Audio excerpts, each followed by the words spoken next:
Hello and welcome to our continuing journey through the book of Judges in this month of July. We're getting ready for our Bible book group, which is going to be looking at Judges on the 25th of July. Come and join us 7:30 at Willesden Church, where we're going to be talking about this book of Judges.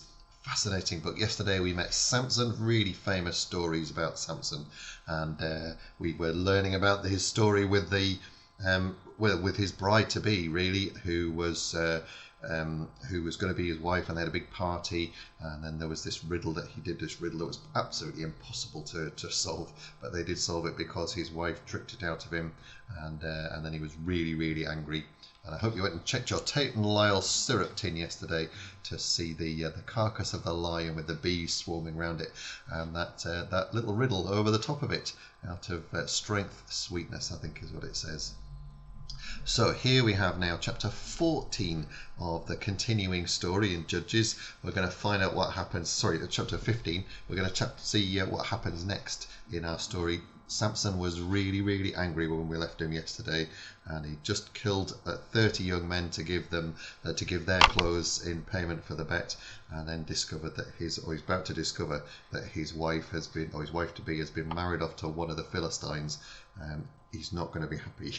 So here we go. This is what happens, chapter 15 of the book of Judges. Later, during the wheat harvest, Samson went to visit the young woman he thought was still his wife. He brought along a young goat as a gift and said to her father, "I want to go into my wife's bedroom." "You can't do that," he replied.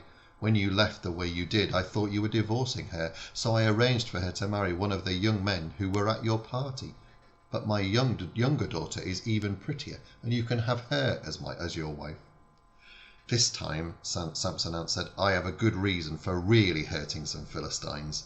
Samson went out and caught 300 foxes and tied them together in pairs with oil-soaked rags around their tails. Then Samson took the foxes into the Philistine wheat fields that were ready to be harvested. He set the rags on fire and let the foxes go. The wheat fields went up in flames, and so did the stacks of wheat that had already been cut. Even the Philistine vineyards and olive orchards were burned. Some of the Philistines started asking around, who could have done such a thing? It was Samson, someone told them. He married the daughter of that man in Timnah, but then the man gave Samson's wife to one of the men at the wedding.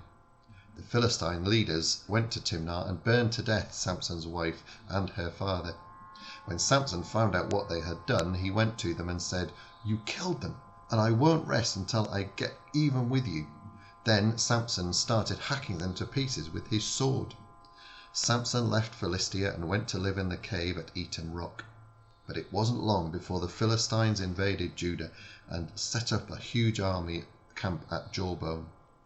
The people of Judah asked, "Why have you invaded our land?" The Philistines answered, "We've come to get Samson. We're going to do the same thing to him that he did to our people." 3,000 men from Judah went to the cave at Etam Rock and said to Samson, "Don't you know that the Philistines rule us and they will punish us for what you did?" "I was only getting even with them," Samson replied. "They did the same things to me first." "We came here to tie you up and turn you over to them," said the men of Judah. "I won't put up a fight," Samson answered, "but you have to promise not to hurt me yourselves." "We promise," the men said.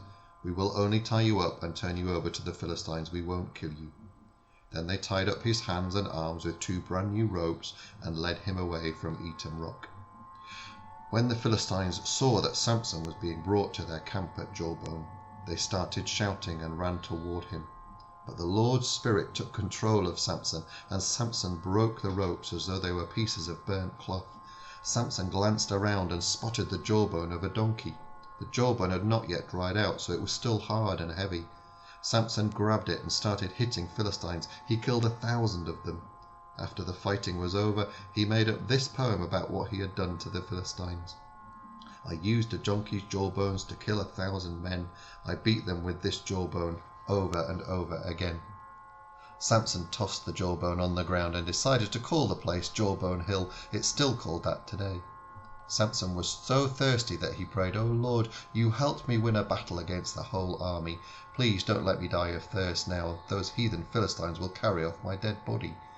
Samson was tired and weary, but God sent water gushing from the rock. Samson drank some and felt strong again.